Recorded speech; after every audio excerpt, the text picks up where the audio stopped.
Donc, bonsoir, bienvenue à toutes et à tous à la semaine de la rénovation 2021, donc organisée par la Maison de l'Habitat Camp la Mer. Donc, pour rappel, la Maison de l'Habitat Camp la Mer, c'est le guichet unique pour toutes vos questions sur l'habitat et le logement sur le territoire de Camp la Mer. Donc, c'est un service public apporté par la communauté urbaine qui va vous permettre voilà, de répondre à toutes vos questions sur l'habitat et le logement. Sur la rénovation énergétique, c'est le guichet, la porte d'entrée pour toutes vos questions aussi liées à la rénovation et l'adaptation de votre logement.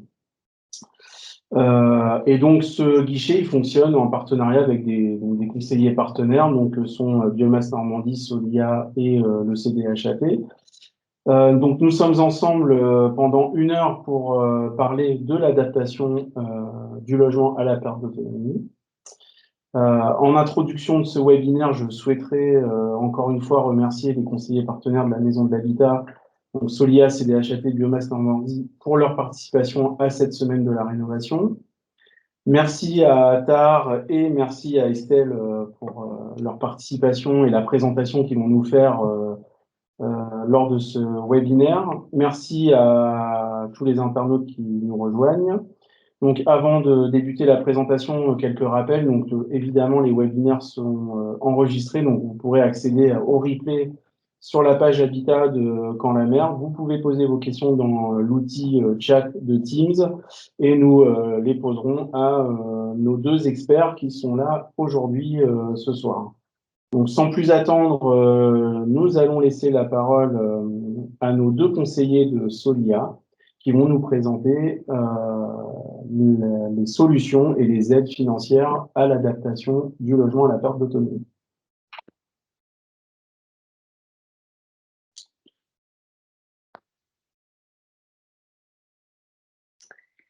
Bonjour. Alors, tout d'abord, quand on parle de travaux d'adaptation à la perte d'autonomie, il faut savoir que ça englobe un certain nombre de travaux. On voit le plus souvent l'adaptation de la salle de bain avec le remplacement de la baignoire ou d'une douche avec un haut receveur par une douche adaptée. On parle aussi d'adaptation des WC. Ça peut être aussi l'installation d'un monte-escalier et l'aménagement de l'accès extérieur avec la création d'une rampe d'accès. Mais on peut aussi avoir d'autres travaux subventionnables. En fait, tout ce qui peut faciliter la vie de la personne dans son logement peut être subventionnable.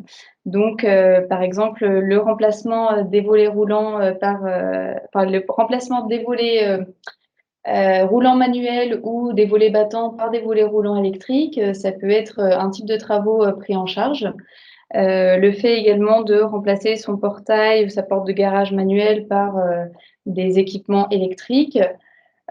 Pour pouvoir accéder aussi aux espaces extérieurs, on peut remplacer les portes-fenêtres par des portes-fenêtres à seuil plat, voilà, pour limiter vraiment tout obstacle quand on a une aide à la marche.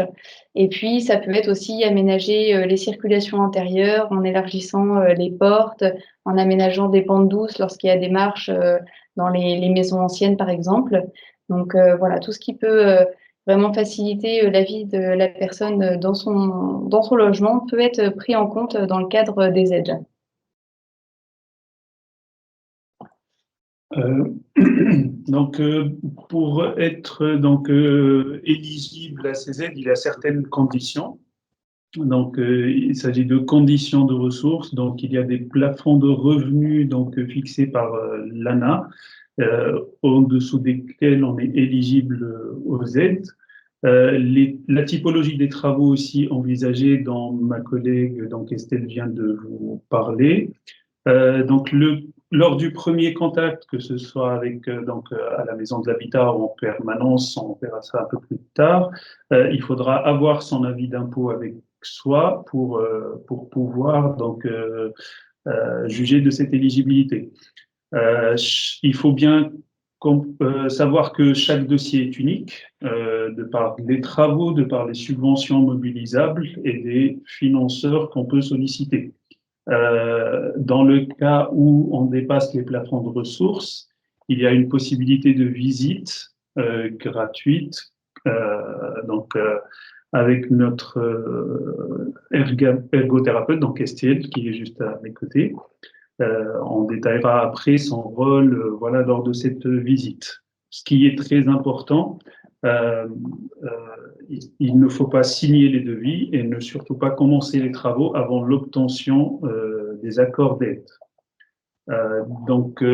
Pour les conditions dont il s'agit, donc, on parle de logement de plus de 15 ans, donc cette règle elle est applicable dans le cas général. Après, il y a voilà, des conditions spécifiques liées aux besoins, donc en cas de handicap, voilà. L'aide est destinée aux propriétaires occupants sous condition de ressources. Il y aura une condition d'occupation du logement en tant que résidence principale pendant 6 ans après les travaux. Elle est destinée aussi aux propriétaires bailleurs. Il y aura des conditions de mise en location en tant que résidence principale avec un conventionnement de minimum 9 ans avec des loyers maîtrisés. Elle est aussi destinée aux locataires sous les plafonds de ressources ANA et avec un accord écrit du propriétaire. Les étapes importantes d'un projet, donc lors du premier contact qui peut être fait soit à la maison de l'habitat, soit en permanence effectué sur les communes, donc dans les mairies de certaines communes de Camp-la-Mer. Actuellement, on est à Colombelles, Hermonville-sur-Mer et Roux, et aussi à la maison de l'habitat, ou directement auprès des opérateurs, donc Solia, CDHAT, Biomasse. Solia plutôt CDHAT. On vérifie l'éligibilité du dossier. On a parlé des avis d'impôt, de la typologie des travaux et du besoin en termes de travaux. La visite ensuite. Donc, lors de cette visite, il y aura un diagnostic établi, l'analyse des devis, des conseils sur les travaux à faire ou préconisés. La constitution du dossier après, on vous présente donc il y a un dossier administratif, on vous présente un schéma prévisionnel de financement et quels sont les éventuels prêts peut-être à mobiliser pour le reste à charge. Voilà, suite à votre accord à la suite de ce schéma de financement, on dépose le dossier. La réalisation des travaux doit impérativement se faire après les accords des financeurs et le déblocage des subventions se fait à la présentation des factures. Pour rentrer un peu plus dans le détail de la visite, je laisse donc ma collègue Estelle vous présenter un peu plus. Alors, l'objectif en fait de la visite technique qui est réalisée par l'opérateur, c'est de pouvoir vérifier en fait l'adéquation entre les besoins de la personne en termes d'autonomie et puis les travaux qui sont envisagés par la personne. Notre rôle aussi, c'est de pouvoir conseiller la personne sur les travaux en question. Donc, par exemple, pour une salle de bain, pouvoir conseiller sur le placement des différents équipements. Pour un accès au logement, pouvoir conseiller sur le meilleur accès, le meilleur équipement pour pouvoir accéder au logement. Et puis, pouvoir conseiller sur les devis qui sont réalisés. On a aussi un rôle d'analyse globale du logement, c'est-à-dire qu'une personne qui va avoir un projet initial, un projet de travaux initial, notre rôle, c'est aussi de pouvoir regarder un peu tout le logement et identifier éventuellement des points à améliorer, qui seraient améliorés pour une personne en fonction de son autonomie et des difficultés qu'elle peut rencontrer dans son logement. Parfois, voilà, une personne n'identifie pas spécialement les points qui pourraient être améliorés. Donc, nous, on va pouvoir la conseiller sur des travaux qui pourraient être réalisés à moyen ou à plus long terme, auxquels elle n'aurait pas pensé. Donc, on repasse vers les financeurs. Donc, les financements mobilisables sont auprès de l'ANA, donc l'Agence nationale de l'habitat, donc qui peut financer de 35 à 50% des travaux hors taxes, donc avec un montant plafonné à 20 000 euros. Quand la maire, dans le cadre voilà, du programme d'intérêt général qui a démarré en octobre 2020, donc 5 à 10% du montant des travaux hors taxes, plafonné aussi à 20 000 euros de travaux. Les caisses de retraite, donc on établit, nous, en tant qu'opérateur aussi, les dossiers de demande auprès des caisses de retraite. Donc l'allocation personnalisée d'autonomie, donc pour les gens qui ont cette aide voilà, du conseil départemental, on demande aussi une aide. Donc ces aides sont bien évidemment cumulables. Le conseil départemental du Calvados, entre 500 et 800 euros d'aide avec des plafonds de ressources spécifiques. Notre partenaire Procivis donc, permet soit d'obtenir un prêt à taux zéro pour le reste à charge ou d'avoir une avance sur les subventions accordées. Et aussi donc, le crédit d'impôt lié à l'adaptation, 25% du montant des travaux et du reste à charge. Donc, plafonné à 5 000 ou à 10 000 euros, selon la situation du ménage. Je vous présente quelques exemples de financement de projets. Donc là, on a une maison individuelle avec des personnes donc, à ressources très modestes. Donc, on a un remplacement de baignoire par une douche adaptée. Donc, on a pu mobiliser donc l'ANA, Quand la mer, donc l'allocation personnalisée à l'autonomie et le conseil départemental pour arriver à un financement de près de 93%, donc 4 300 euros sur 4 700 euros. Voilà, comme je vous disais, chaque projet est unique en termes de financement. Là, c'est un autre type de travaux. On est sur un appartement de 80 mètres carrés, des personnes ayant des ressources très modestes.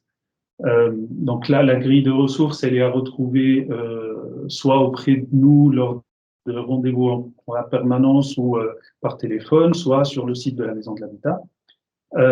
Donc là, on a un projet d'adaptation de la salle de bain, donc à la fois la douche et les sanitaires. Donc sur 16 000 euros de travaux, donc on a pu mobiliser l'ANA, Quand la mer et les caisses de retraite pour un financement qui arrive à 70% des travaux TTC. Un autre type de travaux, un monte-escalier. Et donc là, on a pu mobiliser l'ANA et Quand la mer et on est à 57% donc, de montants subventionnables, de montants de subvention. Voilà, donc là, je reviens sur l'autre point. Dans le cas où où les personnes dépassent les plafonds de ressources ANA, une visite donc gratuite de la part d'Estelle, donc notre ergothérapeute, peut être réalisée. Elle va vous détailler un peu son rôle dans ce cadre.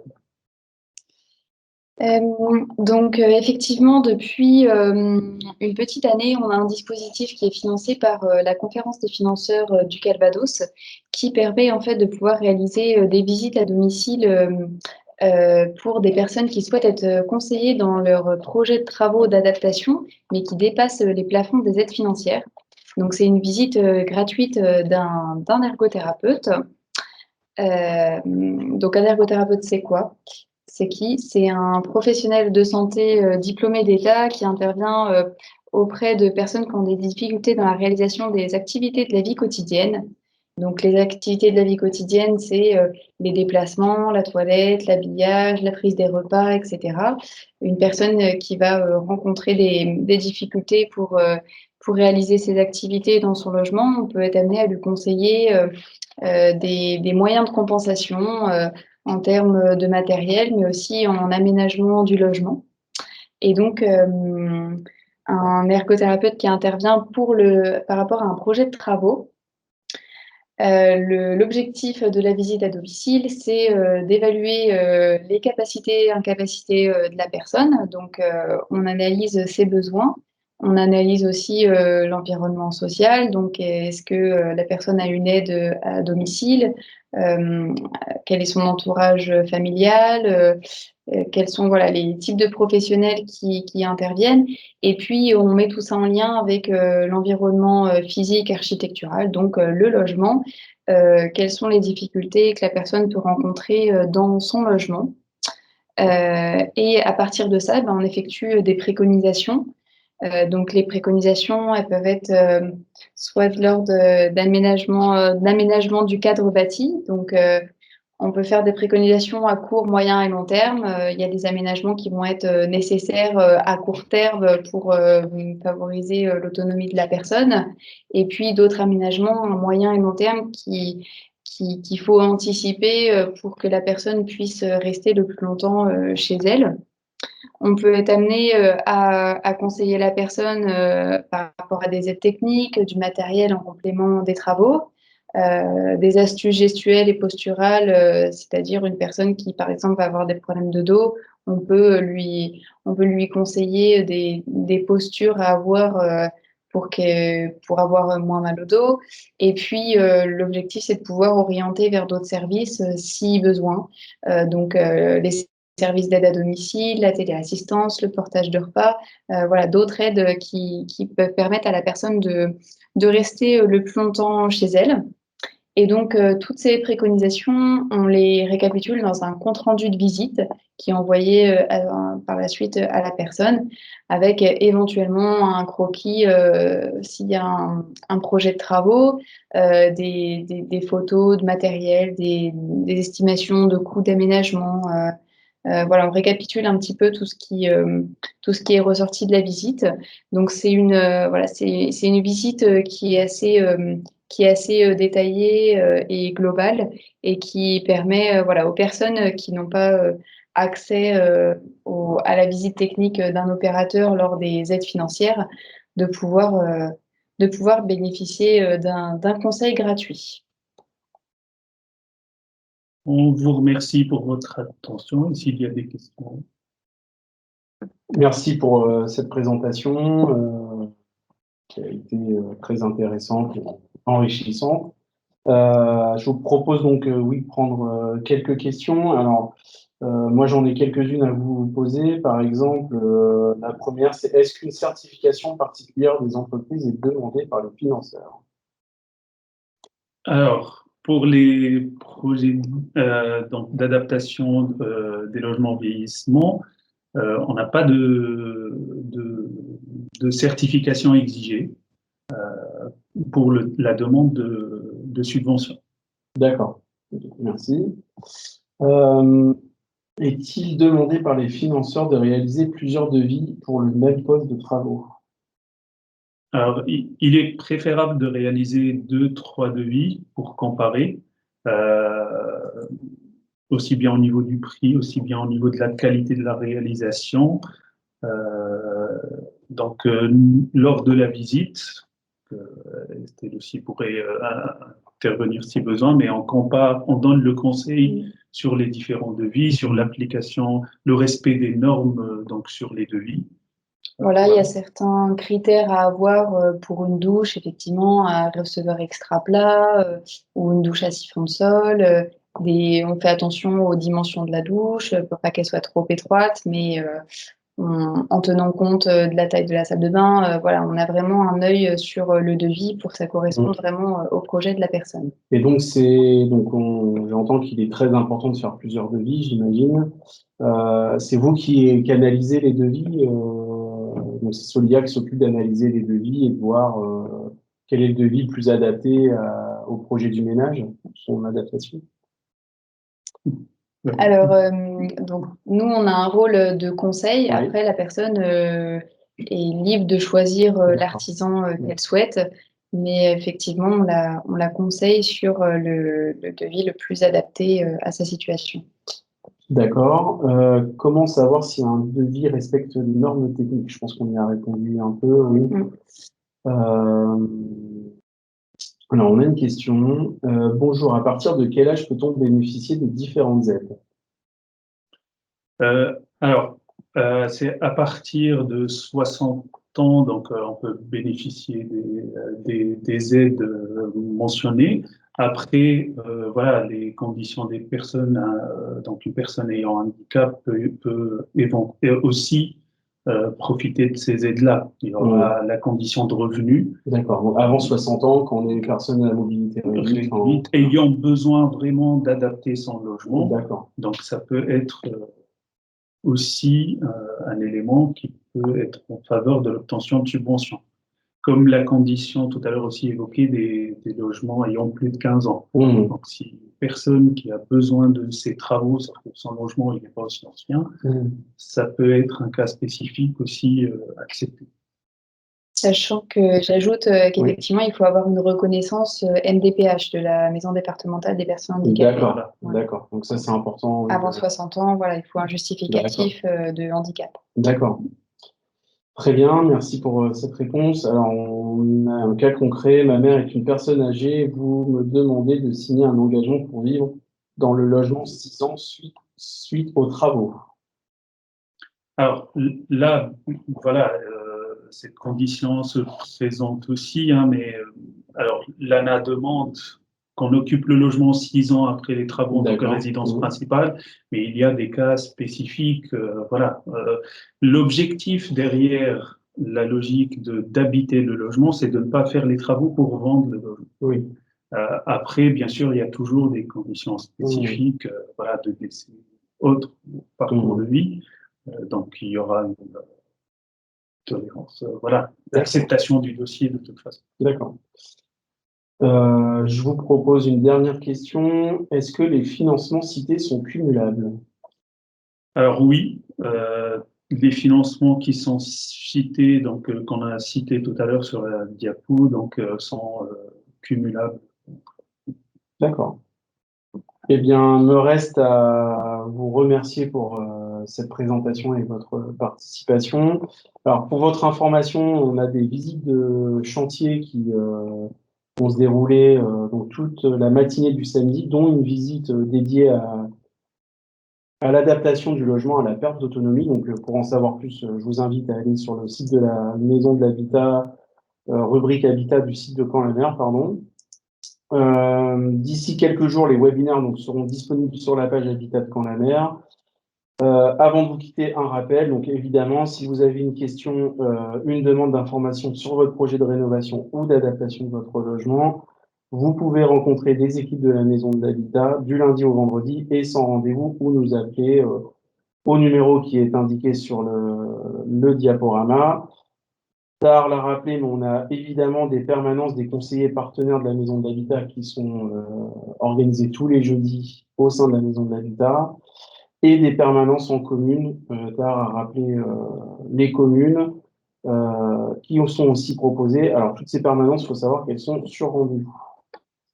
Pour prendre rendez-vous, vous pouvez appeler évidemment les équipes de la Maison de l'Habitat. Donc, je vous remercie encore une fois et je vous souhaite une bonne soirée.